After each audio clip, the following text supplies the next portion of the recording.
Bendiciones con todos. Tema 80, las verdades de la palabra de Dios. Hoy Jesús lloró y utilizamos San Juan capítulo 11, versículo del 28 al 37, que dice lo siguiente.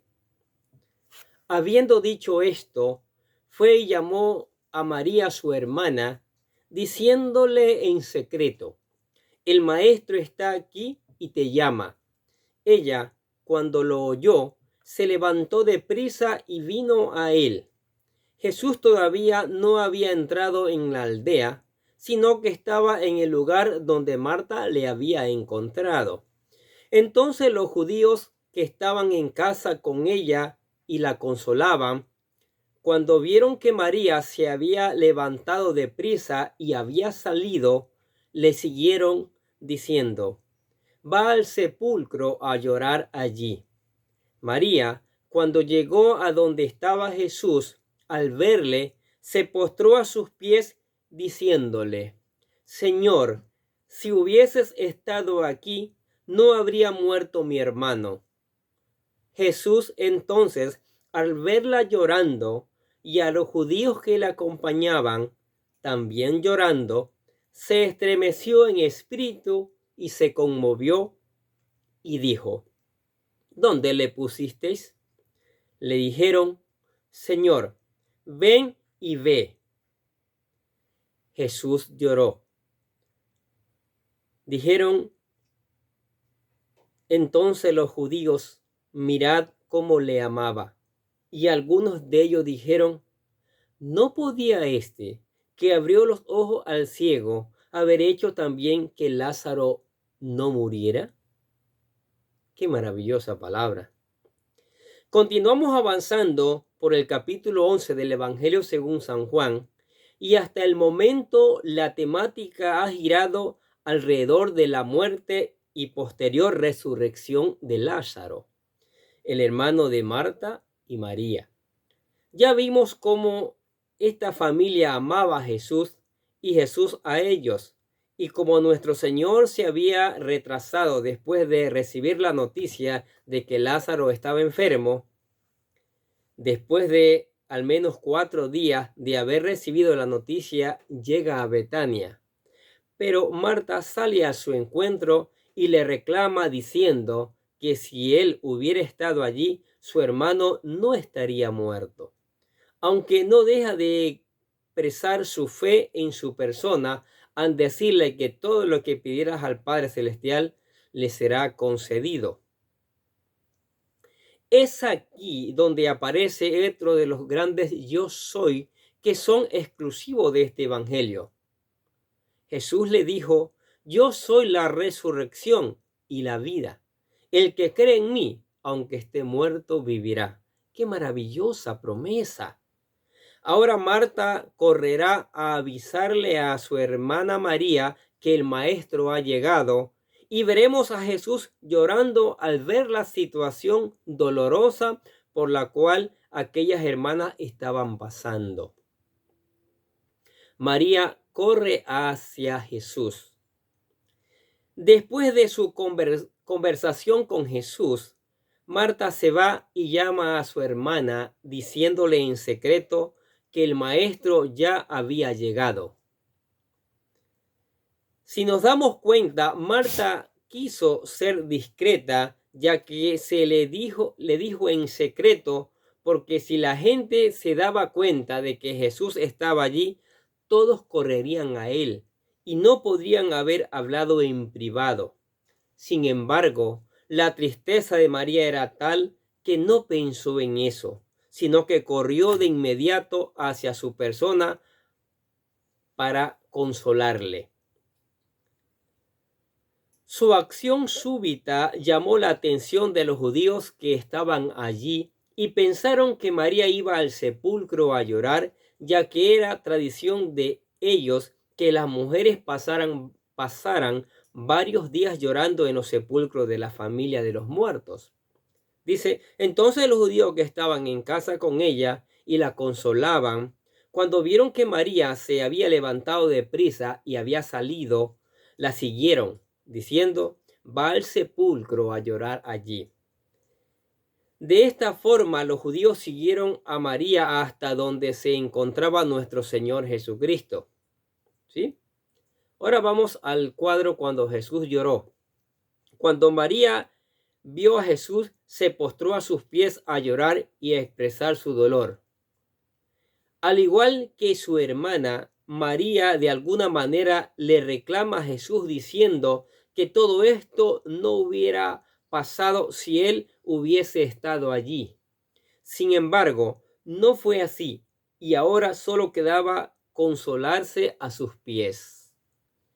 Aquí podemos ver cómo Jesús siempre está disponible para recibir nuestro dolor y llanto, ya que al ver a esta mujer quebrantada y a los discípulos que le acompañaban llorar, se estremeció en espíritu y se conmovió. Dice el texto, Jesús entonces, al verla llorando y a los judíos que le acompañaban también llorando, se estremeció en espíritu y se conmovió. Qué maravilloso. Aquí se utiliza dos palabras en griego original para referirse a lo que el Señor sintió cuando los vio llorar. La primera es la que se traduce como se estremeció en espíritu, y esta es embrimamai, la cual es una palabra que denota una fuerte indignación que literalmente estremece el corazón. La segunda palabra griega es tarazo, y aquí es en la versión Reina Valera del 1960, se traduce como se conmovió, pero etimológicamente hace referencia a agitar o perturbar con mucha fuerza. La Nueva Versión Internacional de la Biblia traduce este versículo de la siguiente manera. Juan 11:33. Al ver llorar a María y a los judíos que le habían acompañado, Jesús se turbó y se conmovió profundamente. Al considerar el significado etimológico de estas palabras, nos enseñan lo profundamente conmovido que Jesús estaba ante el sufrimiento de las hermanas de Lázaro. Tanto fue así que pidió que lo llevaran a donde estaba el sepulcro, y allí nuestro Señor lloró. Qué maravilloso es pensar que tenemos un Dios que verdaderamente se compadece de nuestro dolor, que no es un ser insensible, sino tanto lleno de misericordia hasta que derrama lágrimas al ver nuestro dolor.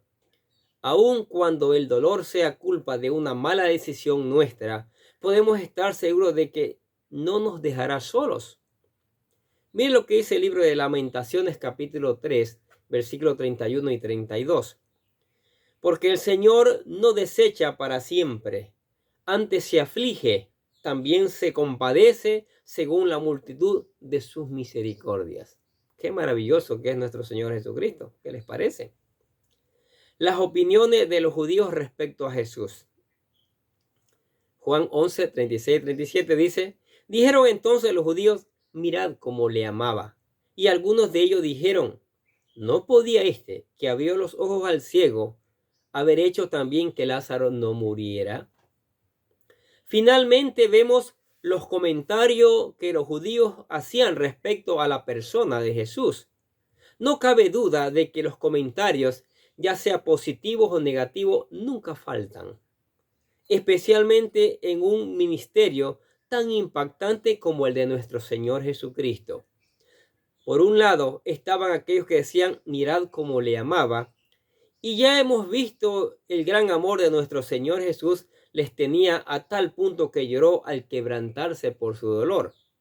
En contraste, tenemos aquellos que realizaban comentarios que solo criticaban todo lo que hacía.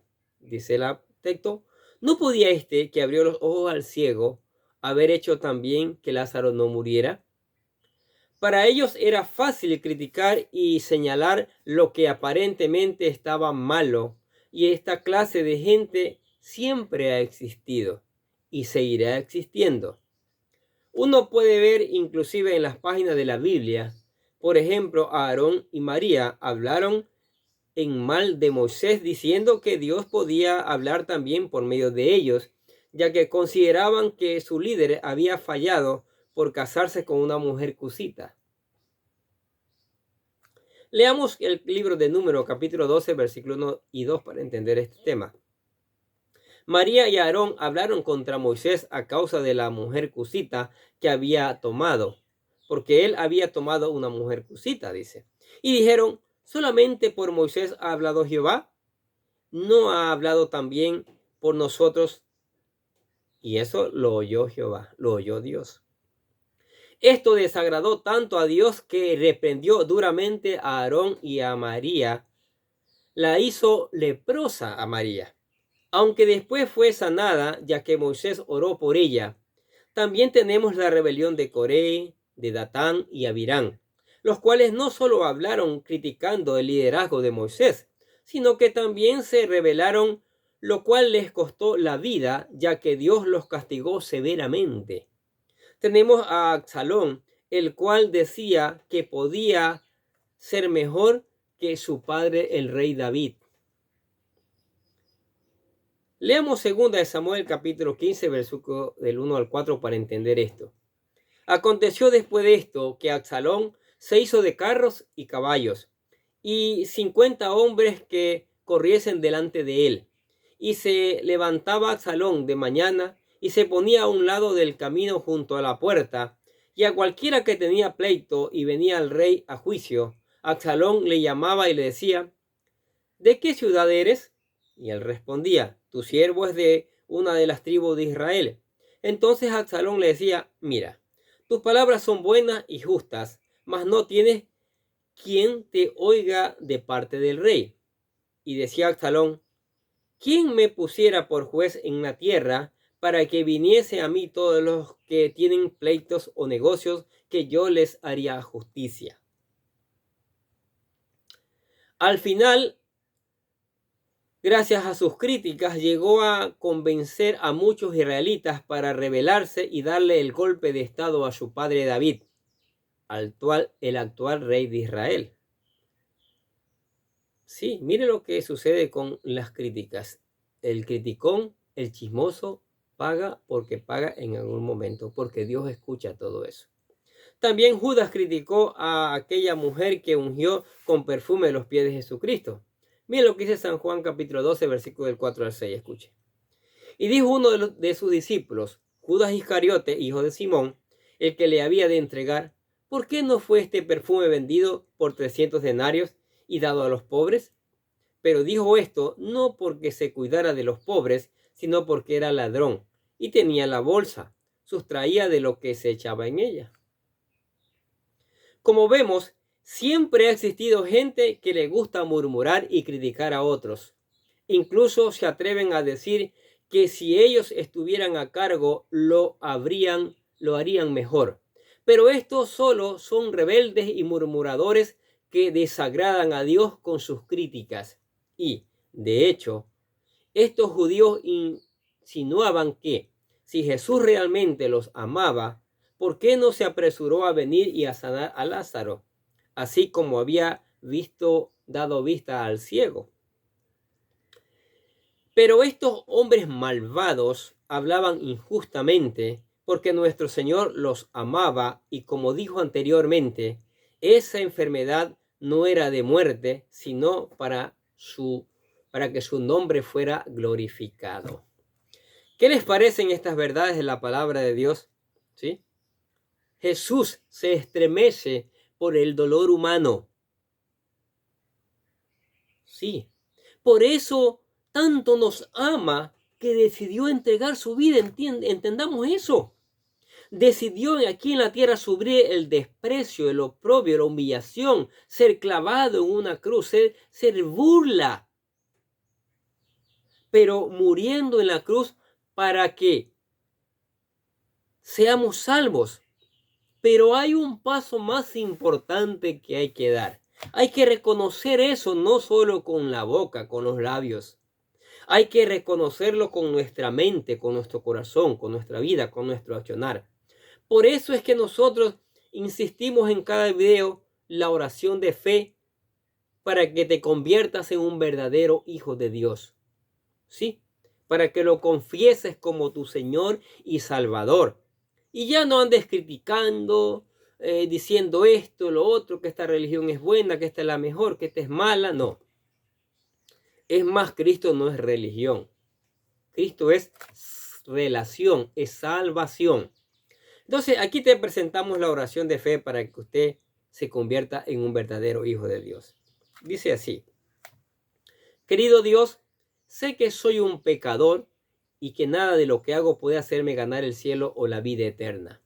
Creo que Jesucristo murió por mí, derramando su sangre para lavar todos mis pecados para ser redimido, y que se levantó de la tumba al tercer día. Ahora mismo lo recibo como mi Salvador personal, confiando solamente en Él como mi único camino al cielo. Señor Jesús, séllame con tu Espíritu Santo y escribe mi nombre en el libro de la vida. Y le decimos gracias, amado Padre Celestial, por regalarme la vida eterna. ¿Se convirtió en un hijo de Dios? Gloria a Dios, maravilloso. Ahora lea la palabra, busque obedecerla, ore, cante alabanzas, venga a la iglesia para que siga aprendiendo las verdades de la palabra de Dios. Amén.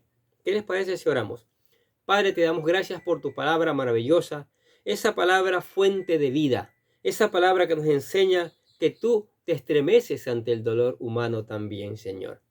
Y vienes a su auxilio, vienes a su socorro. Y por eso te alabamos y te damos gracias, Señor, porque tú eres un Dios maravilloso. También te damos gracias por tu amor, por tu misericordia y por tus bendiciones que son abundantes cada día.